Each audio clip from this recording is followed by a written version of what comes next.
In so many ways, Connolly saw connections between things, between labour, class, economics, independence, women's rights, war and empire.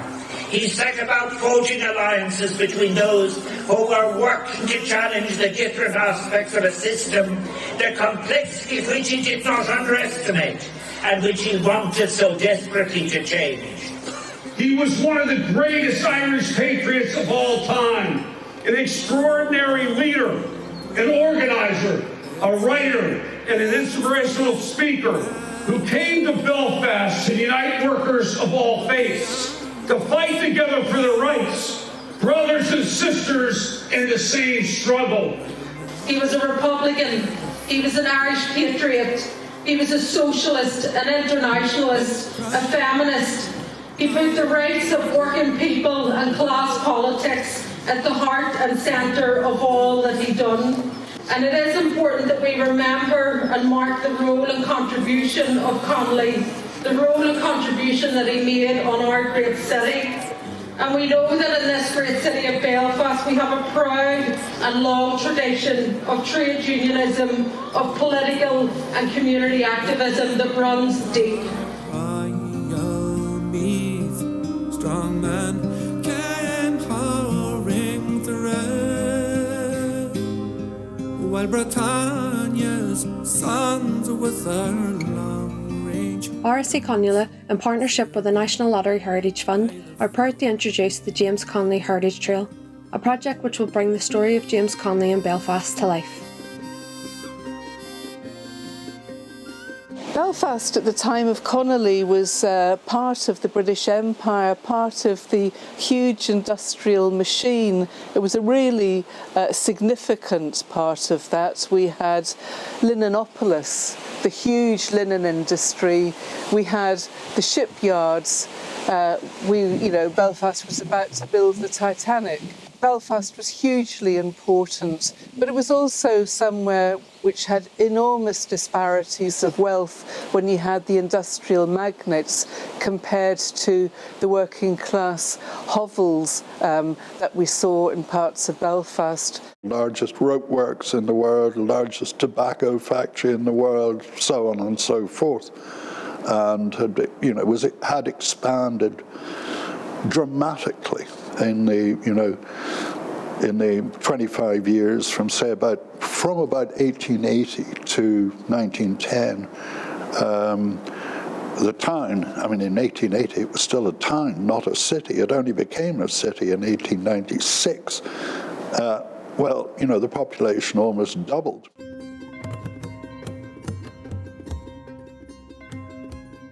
And we had a working class divided, so you had maybe what later was called a labour aristocracy, those who could get jobs in places like the shipyards that had a high skill attached to them, regular employment, and then you had Catholic men who had unseasonable work or irregular work that down, say, on the deep sea docks, and no guarantee that they would get work any day of the week. They were employed by the stevedores in a sort of slave market every day. Casual dockers would turn up at the gates to the docks and scrabble to get a token to enable them to start work. And if they got work, it's difficult to say what their average wage was, but it was probably no more than 10 or 15 shillings a week. Now compare that with skilled wages, where you're talking about, at minimum, £2 a week or even £3 a week. So there's a huge differential there. Connolly found Belfast pretty difficult, I have to say. He was more at home in Dublin than he was in Belfast. There were so many obstacles, I think, to encounter in his time here. He was coming in with a legacy of the dockers and carters strike of 1907 when Larkin was in Belfast. And Larkin found it very difficult. what employers didn't want, and what a lot of the skilled workers unions didn't want was the Larkinite conception of the one big union, and that was something that Connolly struggled hard with. Connolly first arrived in Sailortown in 1911, and he worked in this area for around 3 years, and the conditions were very, very poor for ordinary people, resulting in major strikes, particularly in 1911. When Connolly opened offices in Corporation Street, it became the hub of the Irish Transport and General Workers Union. The Irish Transport office was just down about 100 yards on the right-hand side. Most of Connolly's work was taken in areas, Dufferin Dock, York Dock, Pollock Dock, all within a half-a-mile walking distance. So he would have been up and down this street on many occasions.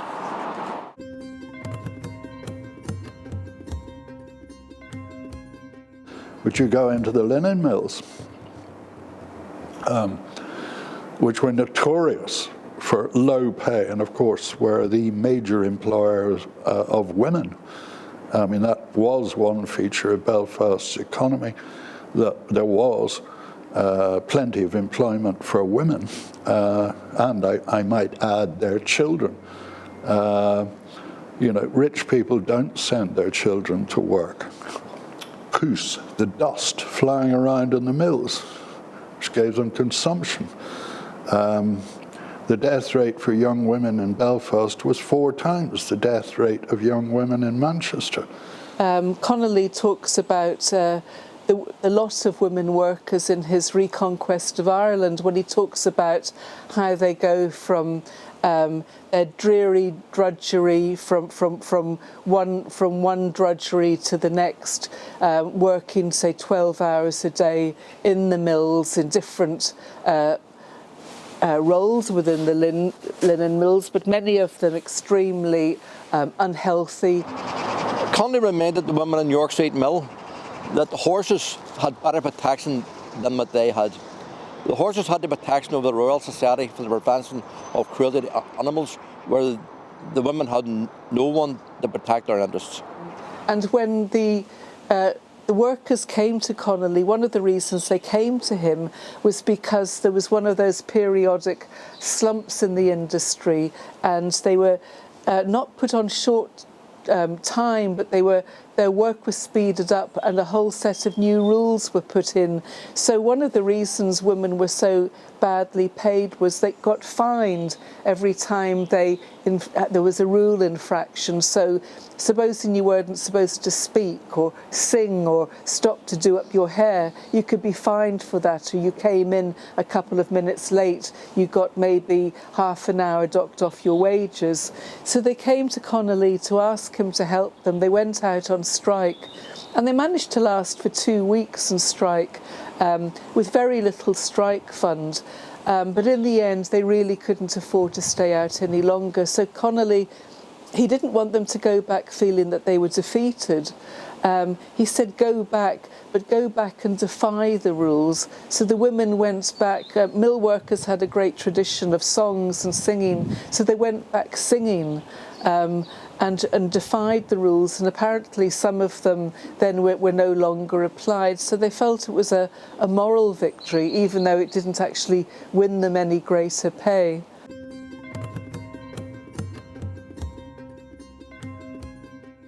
And of course, one of the tragedies of Belfast is that it created a rich field for sectarianism.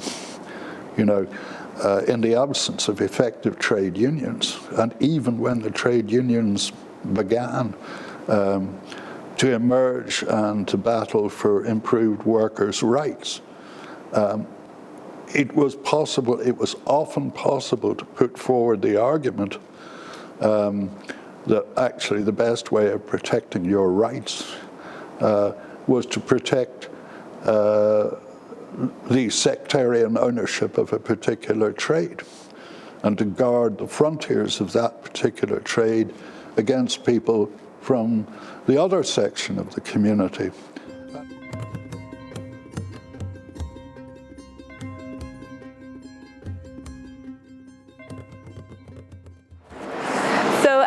Yeah, James Connolly inspires me today because he was very inclusive. He advocated for workers' rights despite their religion, their gender, their race and their political status.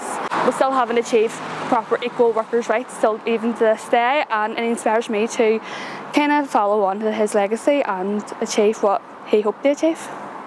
So what really surprised me about my research while I was at the James Connolly Centre for my placement was the crucial role Belfast played in the lead up to the Rising. You actually have people like Roisin Welch, who was a founding member of Cumann na mBan, with James Connolly's daughter Nora. What inspired me most about James Connolly while I was doing my research at the Connolly Centre was his determination, especially during 1916 and fighting for what he believed in. And he never gave up, probably even though he knew the outcome of his role in 1916, he still gave up his life to fight for what he believed in, so that's really inspiring to me. What I enjoyed learning about James Connolly was his association with a lot of women. For instance, Winifred Carney, we know that her grave is actually up in Milltown, and seeing his relationship with her, especially during 1916, and also Mary Galway and his relationship with her during his fight for women's rights and the textile workers as well, so that was really interesting. Is Mr. Kieran McGillivane, Stewart Calderon McAdam Fake, Taki Mid Gomor, Lesson Chanskral Iraq, a Tafilan Hiol, Áras Uí Chonghaile, Le Kellaru, a Yanu or Heel, then the more farsonry star in the Heron, since James O'Connell, James Connolly, far a high shal and Sean near her Farstia. Far a day Iraq agus Rian later a Dave Percy Politiacta Car Comain agus Susalahas and John Yeran agus far o Dave a Comai Dav Johan the Gilliga. Is that what Broad's doing Garuma Zabalda and in York Shaw a her Suchaldalan Le Comaru Yanu or Seamus O'Connell agus Darnoya Dag Seamus Rian later and Cantor Shaw Ficoni or Faishal or Warren a Wall couple of slat on Doris Shaw and Shaw Suchaldalan August Darnoya fi bunch a Paisty Seamus Hain the Conor Gilliga August La have Johan the Gilliga August Lord Seamus Kainaro Gilliga Gahan Lord Shagamore or son have Johanna Lilin Ama Kamai.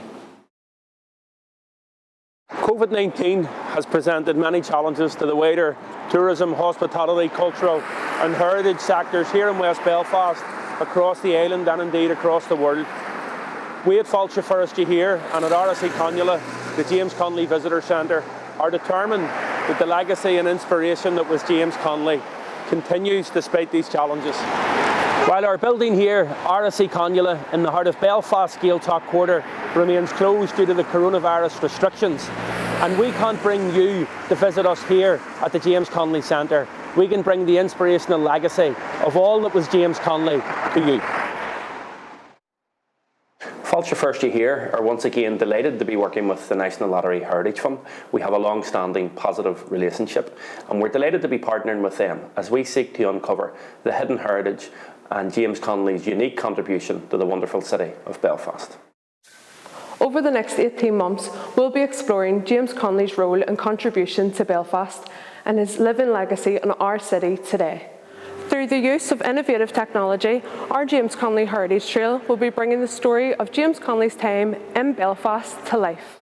From his conflicts with Joe Devlin, William Walker and Mary Galway, to his comradeship with Winnie Carney, Nellie Gordon and the countless of dock and mill workers, James Connolly, along with his family, have a rich but unappreciated story here in Belfast, which is just waiting to be uncovered.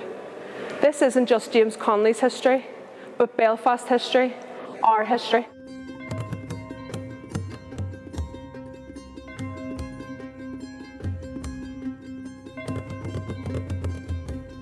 As the glen one Easter morn to a city far away, there are many lines of marching men and squadrons past